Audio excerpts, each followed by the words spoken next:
Hello everybody and welcome to another Twilight Zone Retro Review.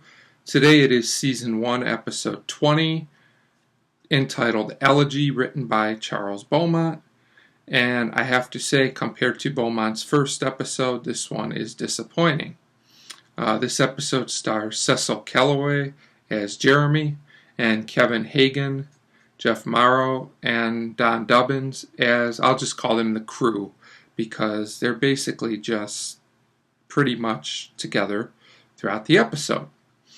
Okay, so this episode starts with 3 astronauts in space, and they basically have to land because they are pretty much out of fuel, and they land on a strange planet with 2 suns, and they're not sure where they are.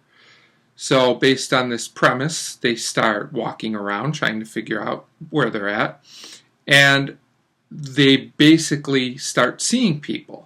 The thing is that the people are frozen. They do not move at all. So as they continue to walk around and try and figure out what's going on, they start coming up with some theories, and the most interesting theory they have is that perhaps time is moving, but it's moving at a different speed, and they just cannot see the people moving. That would have been probably more interesting than where this episode unfortunately goes.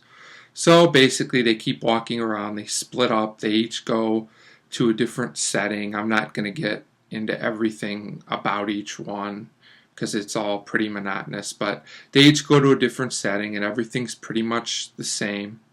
Everybody's frozen wherever they go until we get to the third setting by one of the men, and we see an older gentleman who can move, and this is pretty poorly done as well. It's just a cutaway scene with some really cheesy music to a man that can move throughout all the people that are frozen. So we come back, I think that's about the halfway point of the episode, to the next scene, and they go up to a house and they're discussing, still discussing how things are. And they actually see the man on the porch who we know can move, and they're startled when he can talk. He invites them in the house, tells them he'll get them something to drink, and he'll explain what's going on.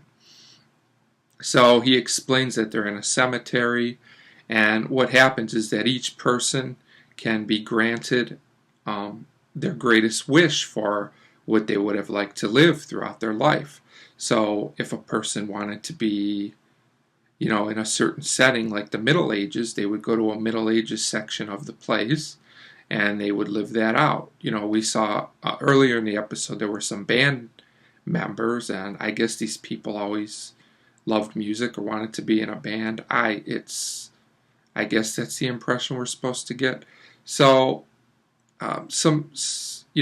this whole thing is a little bit shaky as a premise as far as interesting goes, in my opinion.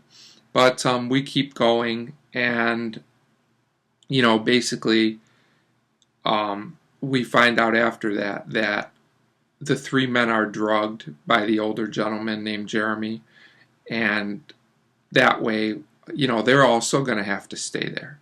So we see them on the ship, basically frozen in time, and the old man is dusting them off, and the episode ends with the old man and Rod Serling's narration, and basically this whole episode is just fairly dull without much happening, and it's also kind of a mess.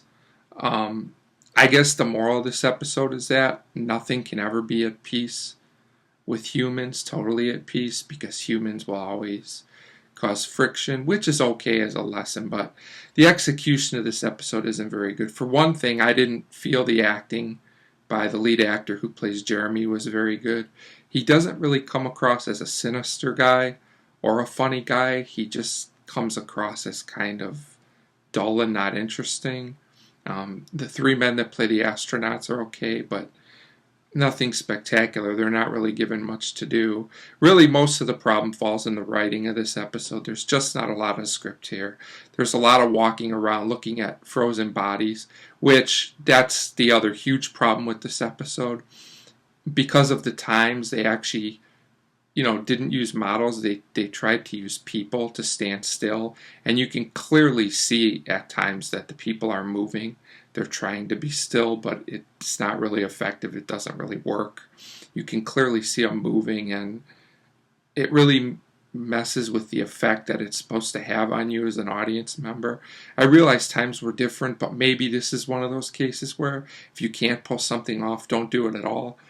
Because in my personal opinion, the concept of this episode really isn't that good to begin with.